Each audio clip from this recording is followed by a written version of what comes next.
La señora oyó que el esclavo era demasiado grande. Cuando lo vio, fue más de lo que podía soportar. Esa frase corrió en el patio como un viento que trae semillas. Nadie sabe quién la sembró, pero en pocas horas estaba en los labios de las mucamas, en la garganta del capataz y en el rincón donde se guardaban las herramientas de las cosechas. La casa grande parecía respirar el rumor, y como ocurre con ciertas noticias que prometen romper la quietud, produjo un temblor diminuto que se hizo atrás de los ojos de Leopoldina. Leopoldina vivía en la hacienda desde hacía tanto tiempo que sus recuerdos se habían acomodado en los muebles. Allí estaba el rastro de la servilleta que el coronel se llevaba a la boca después de fumar. Ahí quedaba la arruga en la almohada donde se apoyaba la mejilla que ya no tenía quien le dijera al oído. Tenía 59 años y una costumbre más sólida que la vigilancia del perro: esperar. Esperar la vuelta del coronel Bento Figueiredo, su esposo, y esperar que algo, cualquier cosa, le devolviera el calor que la residía como un cenicero vacío. La finca olía a café tostándose en la cocina y a tierra húmeda después de la primera lluvia. En las mañanas, las sombras de los eucaliptos se estiraban sobre la baranda, y Leopoldina, con su abanico en la mano, se sentaba en la misma silla de siempre, ese sillón que conocía la forma de su cuerpo y había registrado los años con una paciencia inexorable. El abanico, su leque, era tanto consuelo como ritual. Lo abría y lo cerraba para medir el tiempo, como quien hace cuentas con el aire. El coronel era un hombre de hábitos y silencios. Cuando estaba ausente, el silencio que dejaba tras de sí parecía una cosa más de la casa, pesada y antigua. Sus viajes eran largos, y sus ausencias, a veces, eran excusas para dejar la hacienda en manos de hombres que obedecían casi por costumbre. Regresaba con bolsas de papeles, con olor a tabaco nuevo y con esa mirada que ya no se posaba en ella. Leopoldina había aprendido a ocupar los huecos con recuerdos y con cosas pequeñas: una flor en la mesa, un trozo de tela suave debajo de la almohada, la música lejana de los trabajadores al entonar las faenas. Todavía se peinaba, por la mañana, como quien mantiene un rito no por vanidad, sino por lealtad a la propia forma. Cuando llegó la noticia del joven, la casa se preparó como se prepara una tormenta, con rumor y expectativa. Mangiolo llegó en la tarde, llevado por el feitor, junto a otros jóvenes que fueran necesarios para la zafra. Era un hombre de 21 años, según dijeron, alto como una palmera joven, con manos anchas como palas y una espalda que parecía haber sido moldeada por los remos del trabajo. Traía una camisa de algodón común, ahora marcada por el polvo del viaje, y al caminar su sombra hacía una especie de quiebre en la rectitud de la hacienda. Antes de contemplarlo, Leopoldina oyó que era demasiado grande. Esa frase volvió a ella como un golpe seco. Había en esas palabras un algo más: la curiosidad, quizá la advertencia, y un aviso de que el orden cotidiano podía resquebrajarse. Cuando al fin lo vio, la impresión fue de una contundencia que la dejó sin aliento. No era solo la talla, sino el modo en que su cuerpo parecía contener un rumor propio, una presencia que anunciaba una vida aparte de la que la hacienda proveía. No fue una atracción inmediata, no del todo. Fue más una apertura que ella ya no esperaba, la sensación de ser vista por un cuerpo que no la conocía. Mangiolo no vino con la arrogancia de la juventud que ignora el mundo, venía con la sujeción de quien sabe que su destino está en las manos del amo y que el precio de un error puede ser la vida. Pero había en su manera de mirar algo que no pedía permiso: una calma, casi una bondad provisional. El feitor lo presentó en la sala con la formalidad que exige la jerarquía. Es el nuevo, responde al nombre de Mangiolo. El coronel, en ese momento ausente, no estaba. Leopoldina, vestida de luto tenue, no por la muerte de nadie, sino por los años que la costumbre había hecho austeros, observó al joven sin moverse demasiado. Él habló poco, saludó con la cabeza. Sus manos, sin embargo, no se quedaban quietas, revolvían el borde de su camisa como si encontraran allí un secreto o un mapa. Esa misma noche, Leopoldina encontró la excusa de acercarse. Necesitaba que limpiaran el ventilador de su alcoba, que alguien, con cuidado, le cambiara las cortinas. Ordenó que trajeran a Mangiolo. Fue un gesto pequeño, práctico, una orden más entre muchas. Pero en el fondo hubo algo que la empujó. La curiosidad ya no era algo que se pudiera contener. Cuando él cruzó el umbral de su cuarto, el aire cambió. No fue solo la presencia del joven, sino la proximidad de un cuerpo que recordaba otra juventud, otra dureza, otra ternura posible. Ella le indicó dónde colocar las cosas. Él obedeció con la misma diligencia con la que se ata un cabestro. Sus manos, nuevamente, se movieron con cuidado. En un momento la manga de su camisa rozó la mejilla de Leopoldina. Nada deliberado, nada romántico según las formas conocidas, solo un roce que dejó una marca cálida como la de una moneda sobre la piel. Lo que sucedió después no puede resumirse en un gesto simple, no lo fue. Fueron varios. Unas palabras apenas susurradas entre el ruido de la casa, una mirada que se prolongó más de lo necesario, la manera en que Leopoldina, frente a su espejo, reparó en la vida que aún latía bajo la piel.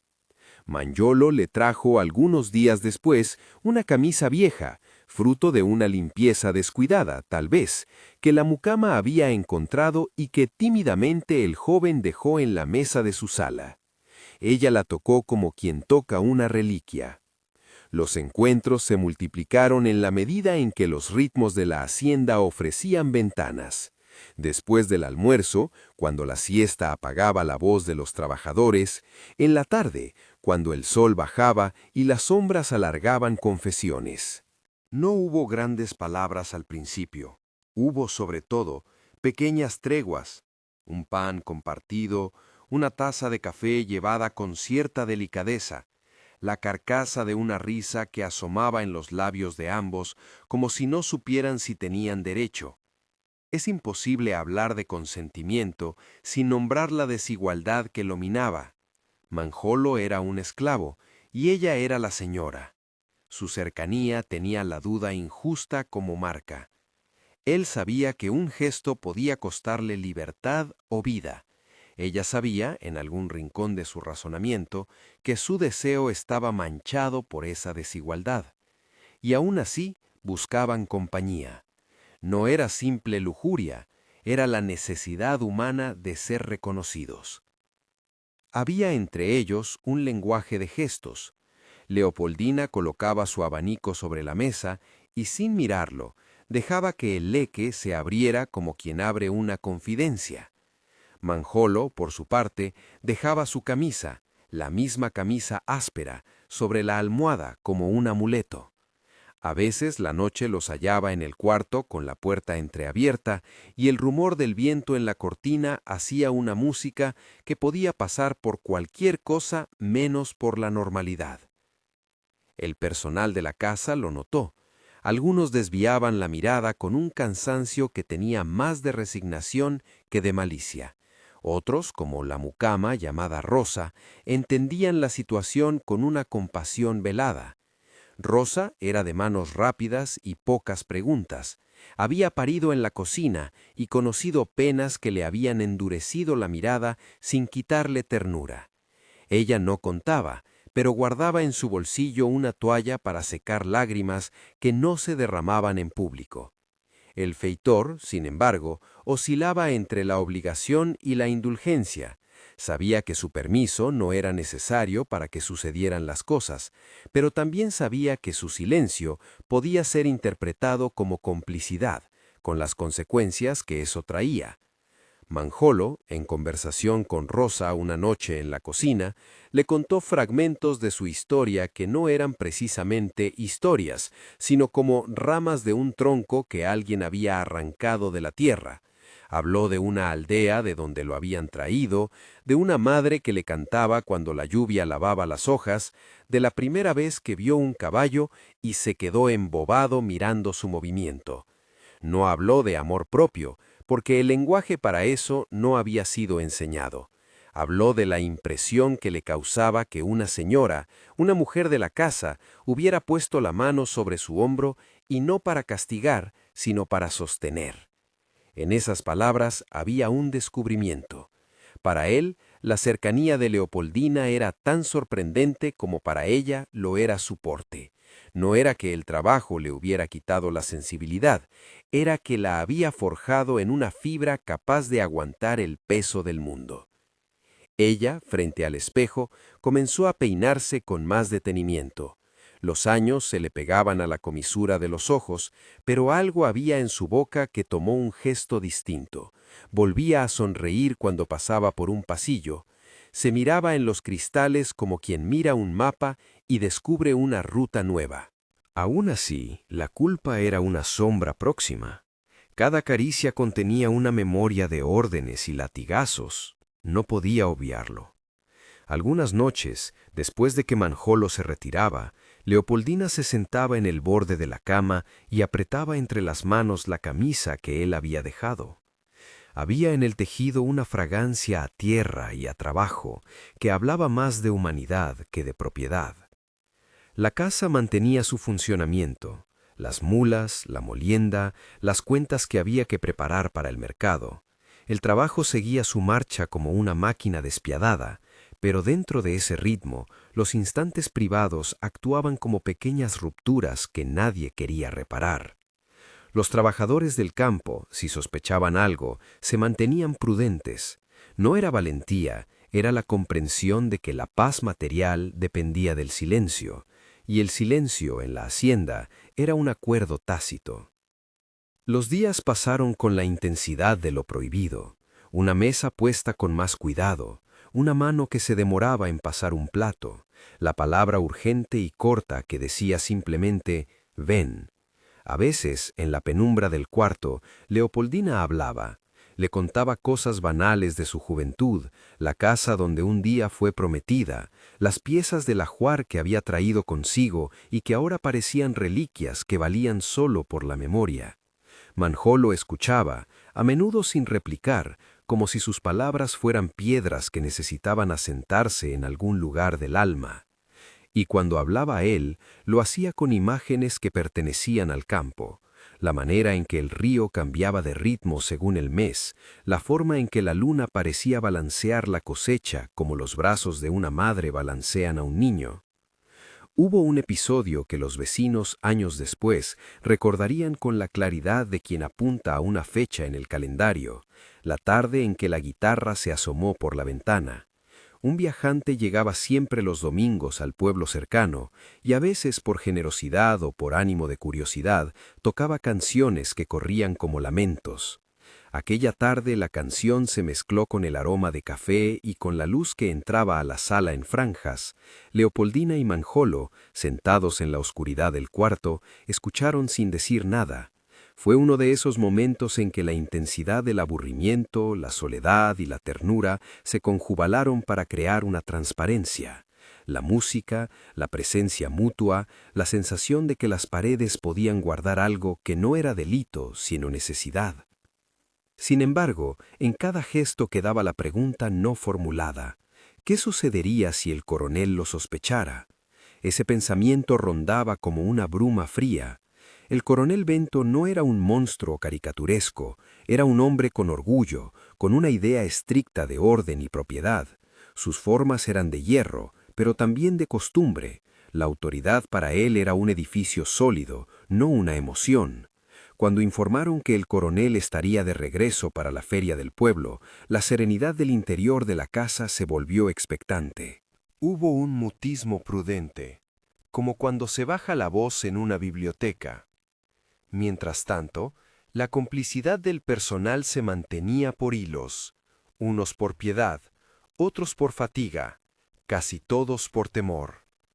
Nadie deseaba la catástrofe, pero tampoco había valentía para desafiar a quien tenía la última palabra. Rosa, la mucama, empezó a dejar, sin decirlo, más provisiones donde sabía que Manjolo se retiraba. Un pedazo de pan de más, una taza de café que nadie reclamaría. Otros miraban con indulgencia. Los silencios se llenaban de cosas. Manjolo, por su parte, vivía entre la conciencia de su condición y una esperanza tenaz. No era ingenuo. Sabía lo que podía ocurrir si su lugar se volvía público. Sabía que el precio podía ser la ruina. Y aún así, cuando Leopoldina le hablaba y él la miraba, había en su mirada un brillo que parecía no pertenecer a la hacienda, sino a algo que la lengua de allí no nombraba. A veces, después de hacer las faenas, se quedaba un rato más en la cocina, no por hambre, sino para que el calor de las ollas disolviera un poco la frialdad de la vida. Prefería quedarse a escuchar el cláter de las cucharas en el metal antes que regresar al barracón donde las camas eran pocas y las paredes sabían demasiado. En la casa se produjeron pequeños accidentes que no parecían coincidencia: una llave que desaparecía del llavero, una lámpara que se apagaba en la mitad de la noche, un caballo que se espantaba con el rumor de pasos. Eran nimiedades que en la trama actuaban como presagios. Ella las sentía como avisos y en el fondo las buscaba. Ella ya no era la mujer que soportaba todo con pantomima. Era una mujer que al verse viva quería sostener aquel soplo de vida. El día en que la feria comenzó, la hacienda parecía dividirse. El coronel partió al pueblo con algunos hombres y dejó instrucciones. A su regreso, traería noticias, tal vez una fruta exótica o un regalo. A veces traía nuevas razones para imponer su voz. La ausencia de unos días fue suficiente para que los instantes robados adquirieran de nuevo una urgencia. Y fue en uno de esos días, cuando la tarde era una tira de oro sobre la tierra, que ocurrió la primera grieta visible. Un capataz, de nombre Miguel, que había llegado con el coronel hacía años, notó una camisa en el corredor. No la camisa que Manjolo llevaba, sino una más pequeña, doblada con torpeza. Miguel la reconoció como prenda que no pertenecía a la corriente diaria de la hacienda. Preguntó sin preguntar: ¿de quién es esto? Rosa, con la calma que le salía de los años, contestó que era una de las camisas de la casa, que alguien la había olvidado. Miguel miró con fisgoneo y tiró la ropa hacia un costado, sin decir más. Pero su mirada se mantuvo en la puerta del cuarto donde usualmente se retiraban los huéspedes. Esa mirada no era de acusación todavía, era un rastro. Pasaron las horas con la misma brutal ternura de siempre: trabajo, comida, la conversación de los hombres en la sombra. Manjolo vino a la sala esa noche con las manos más callosas que nunca, y Leopoldina le dio un vaso de agua con una atención que parecía una ceremonia. Hablaron, se tocaron por instinto, y el cuarto recogió sus sonidos como si fueran confidencias que no interesaban al resto del mundo. Pero el mundo, en este caso, tenía oídos. El retorno del coronel fue anunciado por el rumor de botas en el camino y por el tamborileo que sus pasos imprimían en la tarima de entrada. Nadie se lo dijo a voz alta, nadie lo tenía que decir. Fue el sonido del deber vuelto figura. En la cocina, Rosa dejó la cuchara a un lado. En la sala, Leopoldina cerró el abanico con un golpe que resonó demasiado fuerte. Manjolo se incorporó como quien ha sido sorprendido con las manos en algo prohibido, aunque no hubiera manos en el dicho. La tensión se hizo un cuerpo. El coronel no entró con gritos ni con la violencia de los desenlaces que algunos imaginan. Entró con la manera fría de quien calcula y observa. Sus ojos recorrieron la sala y al posarse en la silla vacía de un lado parecieron pesar más. No dijo nada al principio. Se quitó el sombrero con la delicadeza con la que se quita un atuendo imposible, y su mirada, finalmente, se clavó en la figura de Manjolo. Lo que ocurrió después fue una sucesión de silencios que se volvían punzantes.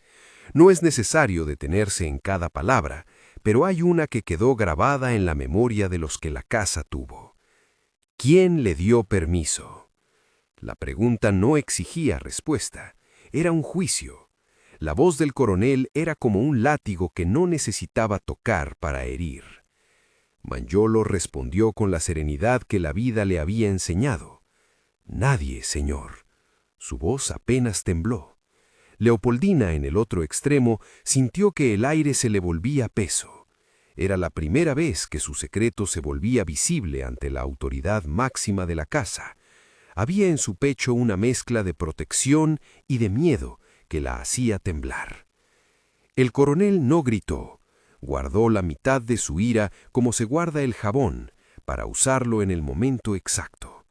Se retiró unos instantes a su despacho como quien llama a su propia lógica, y luego salió con pasos que parecían martillos. No habló con la furia de los hombres violentos, habló con la certeza de quien sabe que la ley de un dueño es la ley. «Tendremos que resolver esto como corresponde», dijo, y la frase no dejó alternativa. Leopoldina se encontró en medio de la casa con la camisa apretada contra el pecho, como una reliquia que podría salvar o condenar. Mangiolo la miró, y por primera vez hubo un temblor en el joven que la delataba. No era terror teatral, era la conciencia de que las cosas que nacen en lo oculto a menudo mueren cuando se presentan a la luz. Su cuerpo, que antes había sido un refugio posible, estaba ahora expuesto. La tarde se había vuelto fría de pronto, o tal vez lo eran los gestos. Nadie se atrevía a predecir el final. Algunos trajeron agua, otros fingieron no oír. Lo que se percibía era una tensión que se plegaba y se extendía, como una cuerda tensada esperando el momento de soltar. Dentro de esa tensión, Leopoldina pensaba en la camisa que Mangiolo había dejado sobre la almohada y en el abanico que aún sostenía en la mano, cerrado como una boca que no puede hablar. Si esto te conmovió, deja un like y comenta qué te provocó esta primera escena.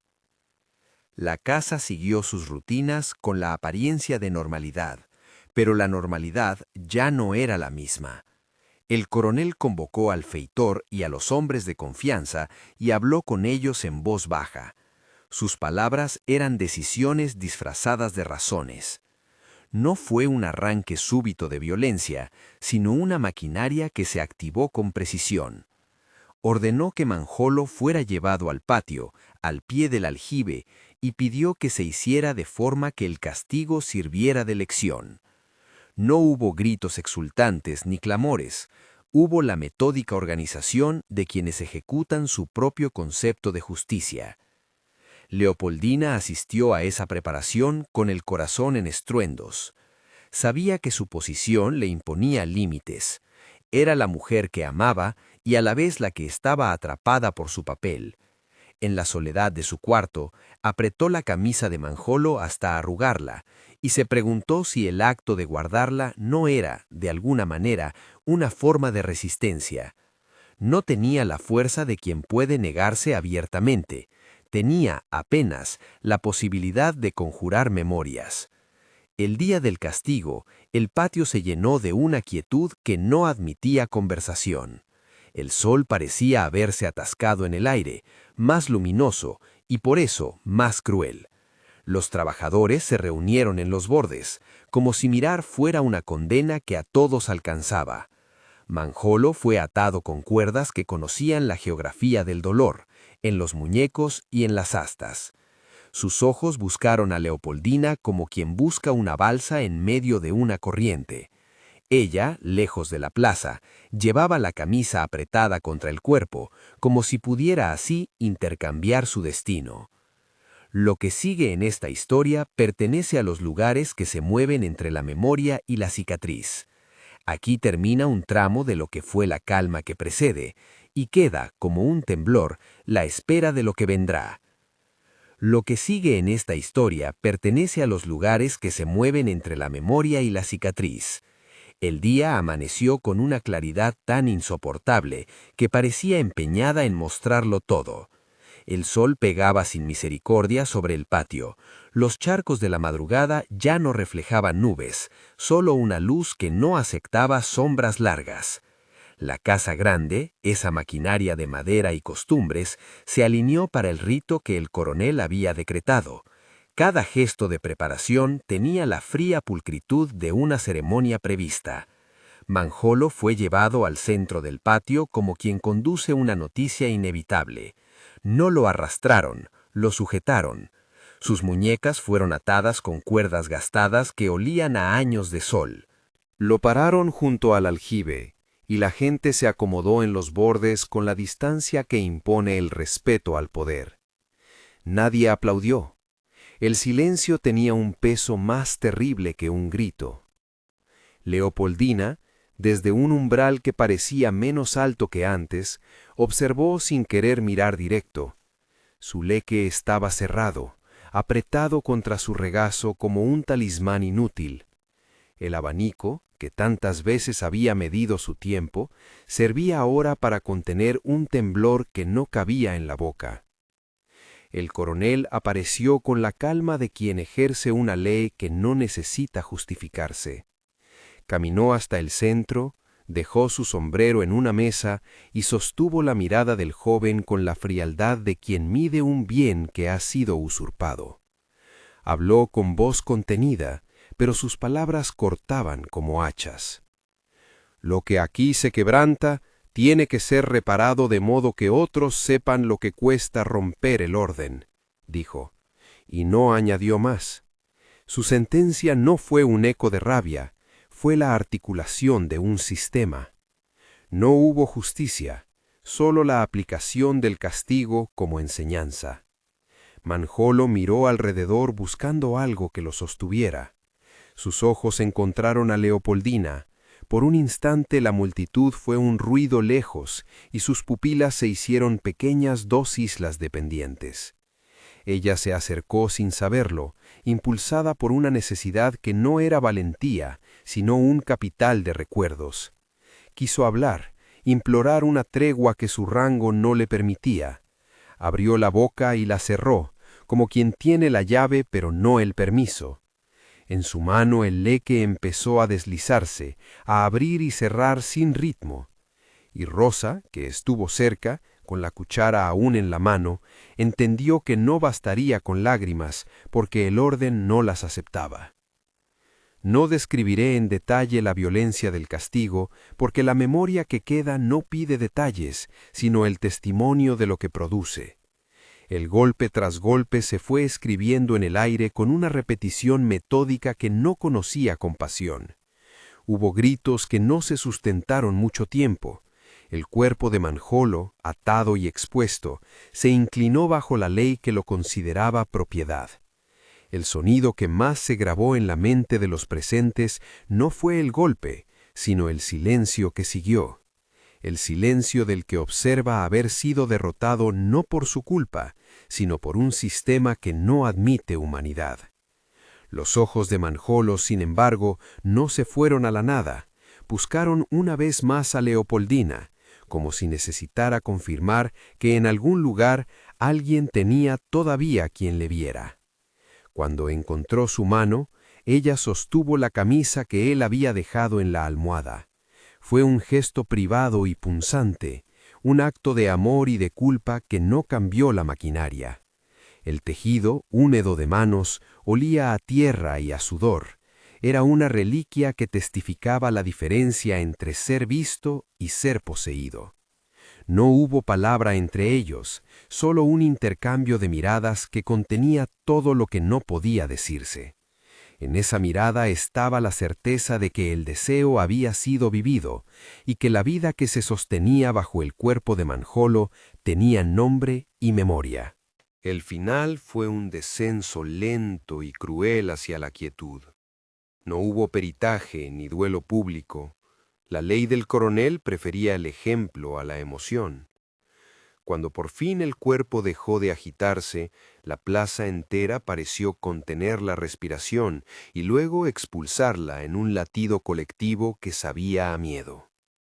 Algunos se cubrieron la cara, Otros miraban con la dureza que da el instinto de sobrevivir. Linda, o mejor dicho, Leopoldina, sintió que una parte de su mundo quedaba vacía, no solo por la pérdida del joven, sino porque su propio acto había servido de combustible a la maquinaria que lo extinguió. El cadáver fue enterrado a la vera del monte, en una fosa sin nombre, con la prisa de quien no quiere alargar la mirada de los curiosos. Lo sepultaron de noche, envuelto en una sábana, sin crucifijo ni epitafio. Rondó luego por la hacienda y por el pueblo la versión oficial que pretendía despersonalizar la tragedia, un castigo por una afrenta a la honorabilidad de la casa. Pero los que habían estado en el patio recordaron otra verdad. El cuerpo que fue callado había sido el cuerpo que, por un rato, fue tratado como humano. Esa contradicción quedó suspendida en el aire, como un humo que no encontraba salida. Leopoldina no asistió al entierro. La idea de bajar hasta la tierra donde habían echado aquel cuerpo le era intolerable. Se encerró en su cuarto y dejó que los días pasaran como si fuesen estaciones implacables. La camisa que ella quería conservar la metió en un cofre y de noche la apretó contra su pecho hasta que la tela sabía a llanto. Su piel empezó a endurecerse de otra manera, no por la fuerza, sino por la costumbre de vigilar lo que queda. Peinaba su cabello con movimientos ceremoniosos, como antes, pero ahora su mano temblaba al cerrar el leque. El gesto ya no era una medida del tiempo, sino un rastro de lo que fue. La culpa y el duelo no ocuparon el mismo espacio en ella. La culpa la mordía despiadada, mientras el duelo se le pegó como una sombra a la que no supo poner nombre. A veces, en la terraza, miraba el horizonte y veía la imagen de Manjolo transformada en un tronco inmenso que se recortaba contra el cielo. Recordaba su tamaño, la manera en que la palabra demasiado había circulado antes de conocerlo. Ahora la palabra parecía paupérrima ante la enormidad de lo que había sido arrebatado. El abanico, el leque, ya no se abría con la misma tranquilidad. Cada brisa era un reproche. La casa empezó a funcionar con silencios nuevos. El feitor cumplía sus órdenes con la misma eficiencia, pero su rostro había perdido la resignación cómoda.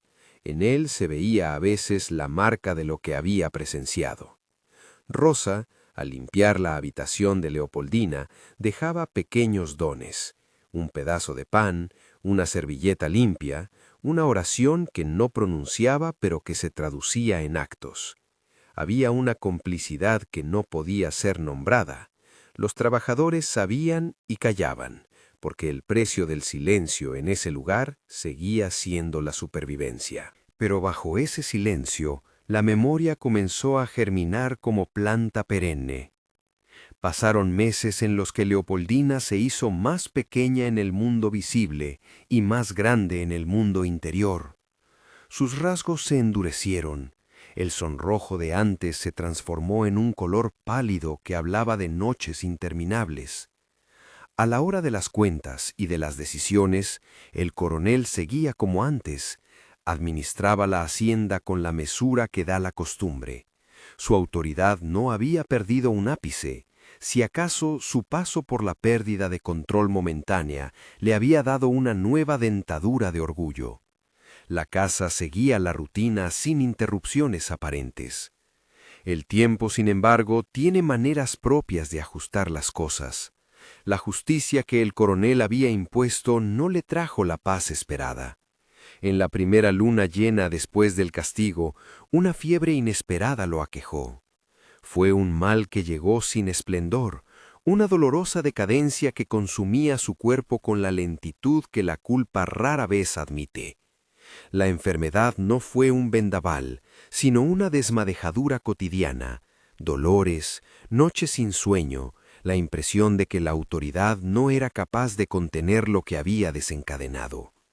En su lecho, el coronel engordó de amargura y flaqueó de fuerza. No hubo venganza visible de manos ajenas. Su fin fue simple y oscuro, como la caída de una rústed, sin testigos entusiastas. Murió sin grandilocuencias, con la misma indiferencia con la que había dictado la sentencia. Algunos dijeron que fue justo, otros que todo era demasiado simple para cerrar una herida tan profunda. Para Leopoldina, la muerte del coronel fue un golpe sin celebración. No se alegró, no sintió alivio. Lo que sintió fue un vacío que no podía llenarse con la lágrima de una derrota. El hombre que había decretado la muerte de Mangiolo se fue sin enfrentar su propia complicidad en un drama más grande. La impunidad en ese gesto final reafirmó la injusticia. La vida de un tirano puede marcharse con la calma de un viajero, mientras que la vida de quien amó y fue amado se enterró sin nombre. Ella pensó en la diferencia entre la rapidez de una enfermedad y la lentitud del martirio, en cómo la muerte de quien detenta el poder no resta el peso de la memoria. Los años siguientes, la hacienda conoció una nueva administración. Leopoldina, por circunstancias que la casa no explicó del todo, terminó haciéndose cargo de aspectos cotidianos: firmar papeles, recibir cuentas, decidir sobre la plantación. No fue un triunfo de poder, sino una rendición civilizada a una necesidad pragmática. Su forma de gobernar fue distinta: menos la vara, más la maniobra silenciosa. Llevaba la casa con manos que ya habían sentido lo que es perder la sujeción de su propia historia. No tuvieron las decisiones el brillo de una voluntad, sino la tristeza ordenada de quien conoce que mandar no es lo mismo que poseer. Además de las cuentas, Leopoldina cuidó, en lo pequeño, de la memoria. Era un acto íntimo. Enseñó a los que trabajaban con ella a pronunciar el nombre de Mangiolo en voz baja cuando pasaban por el aljibe. Le pidió a Rosa que siempre dejara, en el día de su muerte, una taza de café en un rincón, como costumbre. Guardó la camisa entre las sábanas de la cama y la sacaba alguna noche para respirar su olor como quien escucha un canto lejano. Aquella tela se convirtió en un testimonio. No era un trofeo, sino un recordatorio de lo que había sido arrebatado.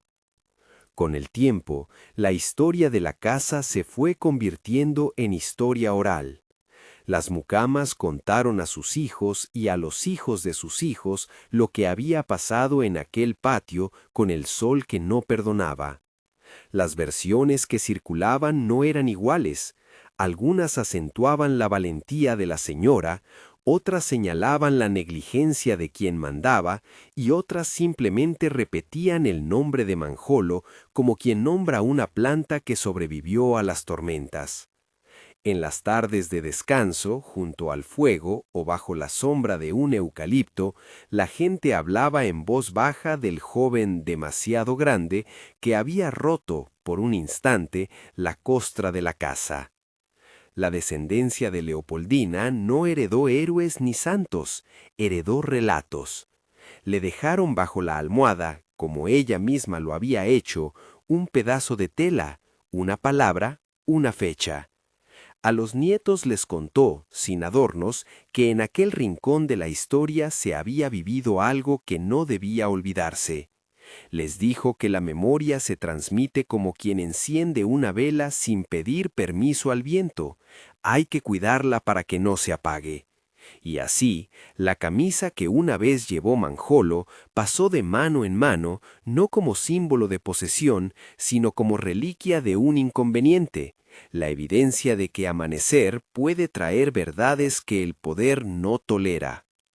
Los años no borran el dolor, lo transmutan en una costura que se hace visible en las rutinas.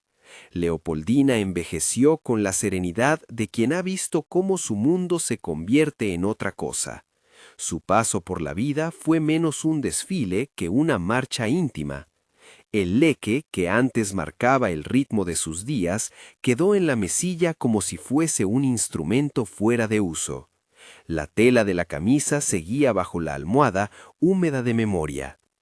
A veces, por las noches, ella hablaba en voz baja a la prenda como si fuera posible dialogar con la tela para mantener vivo el recuerdo.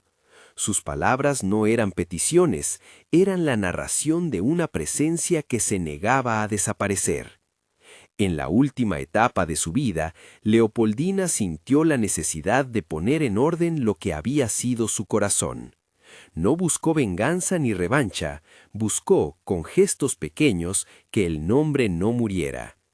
Hizo que la mucama anotara en un cuaderno los datos de lo que había pasado, la fecha de la llegada de Manjolo, la hora en que el rumor se convirtió en mirada, el día del castigo. No fue un intento por revivir el pasado, sino una forma de darle registro. El cuaderno pasó a manos de quienes quedaban y se convirtió en una memoria escrita, complementaria a las voces que habrían de contarla. Cuando finalmente llegó la hora de su partida, Leopoldina no tuvo grandes declaraciones. Murió en la casa que había conocido desde niña, rodeada de los objetos que habían registrado su historia. En la mesita de noche, bajo la almohada, la camisa permanecía intacta. Su olor, mezclado con el jabón de rosa y con la tierra, hablaba de una vida que no se resignó al silencio. En el lecho, antes de cerrar los ojos, dejó la mano sobre la tela y pareció sonreír por primera vez en mucho tiempo, no de alegría, sino de aceptación tenue. Había sabido, al final, que el amor que vivió no borraba la injusticia, pero que era una verdad que la historia oficial jamás podría borrar del todo. Cuando su cuerpo fue recogido por la tierra, la camisa volvió a su lugar de memoria. Los que la conocieron la tomaron como un deber, conservar lo que quedaba de quien había sido querido en secreto. Con los años, el relato siguió circulando. Los nietos de Rosa lo contaron en el mercado. Los hijos de los trabajadores lo susurraron en las noches de cosecha. La versión pública insistió en que había sido un desliz que se pagó con rigor. La versión oral repitió que hubo un momento en que la mirada de un joven le devolvió la humanidad a una mujer. Ambas verdades coexistieron, como suelen coexistir las mentiras con las realidades incómodas. Hoy, cuando el tiempo permite ver la historia con cierta distancia, queda claro que el acontecimiento no fue un episodio aislado, sino un corte que dejó cicatriz. El amor clandestino que tuvo lugar allí no exculpa ni disfraza la brutalidad del sistema que lo permitió y lo castigó. Al mismo tiempo, negarlo sería despojar a los recuerdos de su forma humana. En la memoria colectiva, Manjolo no fue solo el cuerpo castigado, fue la evidencia de que la dignidad humana se presenta aún donde el poder intenta borrarla. La camisa, ese pedazo de tela que comenzó como un objeto de uso y terminó como reliquia, viaja en los relatos como testigo mudo. Se la nombra en las charlas de la tarde, se la menciona en las comidas familiares, se la coloca bajo la almohada de quien quiere recordar. El leque, por su parte, quedó en la casa como una herramienta que enseñó a medir el tiempo no solo por el calor que pasa, sino por lo que el viento trae consigo. Rumores, nombres, vidas. Cuando cierro los ojos y pienso en la escena, en la casa grande, en el rumor que llegó antes que la vista, en la frase que dijo la gente, demasiado grande, veo algo más que un contrasentido. Veo la potencia de un cuerpo que al cruzar la sala trastocó la previsibilidad de los años. Veo a una mujer que después de décadas de silencio intentó ser vista y por ese intento pagó un precio que la historia oficial prefirió disimular. Veo sobre todo la insistencia de una memoria que no acepta quedarse en la sombra. Si esta historia te conmovió, comparte para que las voces que la historia quiso acallar sigan circulando. Suscríbete y acompáñanos en la próxima memoria. Hay relatos que merecen ser contados para que la injusticia no olvide su propio ruido.